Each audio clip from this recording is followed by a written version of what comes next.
We begin in the Middle East, where Hamas has accepted a ceasefire proposal put forward by Qatar and Egypt. Now, the proposal includes a three-stage truce, each lasting 42 days.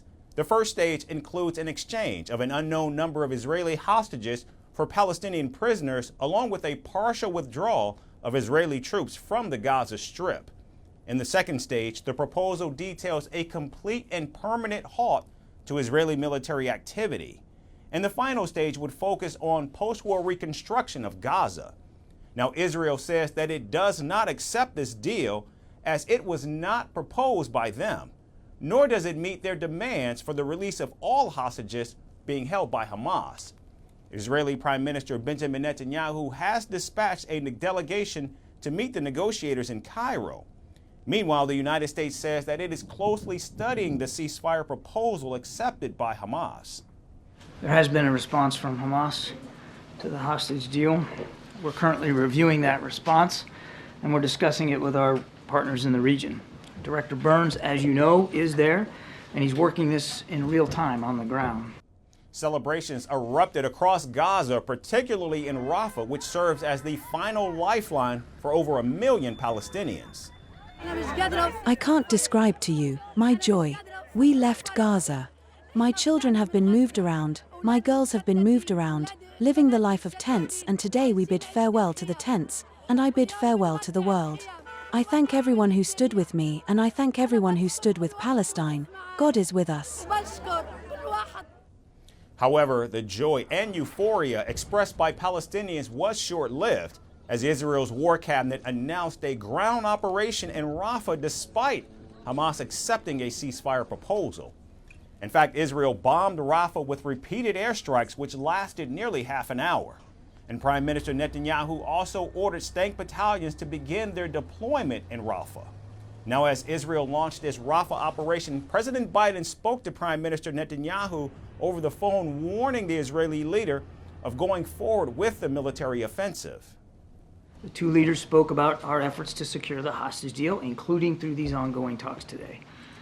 During the call, at the president's urging, Prime Minister Netanyahu agreed to ensure that the Kerem Shalom crossing is back open for humanitarian assistance for those in need.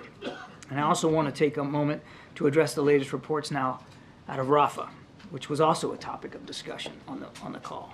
I'll reiterate again that we cannot and we will not speak for IDF operations, but we've made clear our views about operations in Rafah that could potentially put more than 1 million innocent people at greater risk. During his call with Prime Minister Netanyahu, the president again made this clear. Meanwhile, protests erupted in Israel against Prime Minister Netanyahu, urging him to accept the proposal and secure the release of the Israeli hostages. We expect for the Israeli government to take this deal to save all the remaining hostages who are still alive. Save lives. Don't talk about fighting and blood. We heard about yesterday of 3 soldiers being killed by the missiles launched from Gaza. Stop the killing. Save lives of hostages and lives of Israeli soldiers. Now, Israel maintains that despite Hamas accepting a ceasefire proposal, the operation in Rafah will commence as planned. The Israeli army has even airdropped leaflets into Rafah ordering Palestinians to evacuate the city.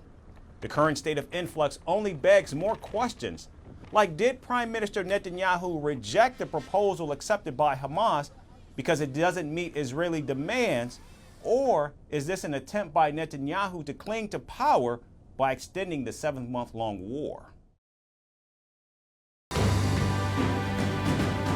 Firstpost reports from the world's second-largest continent. Hello, I'm Alison Lagrange. A very warm welcome from Durban, South Africa. We get you the news and the newsmakers from Africa. South Africa goes to the polls on the 29th of May.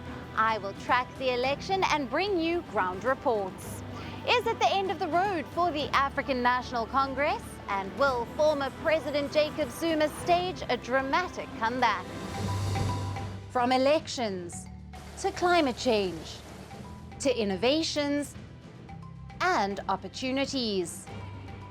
As the world's attention shifts, we report from Africa, the heart of the global south. Join me every weekday live on Firstpost.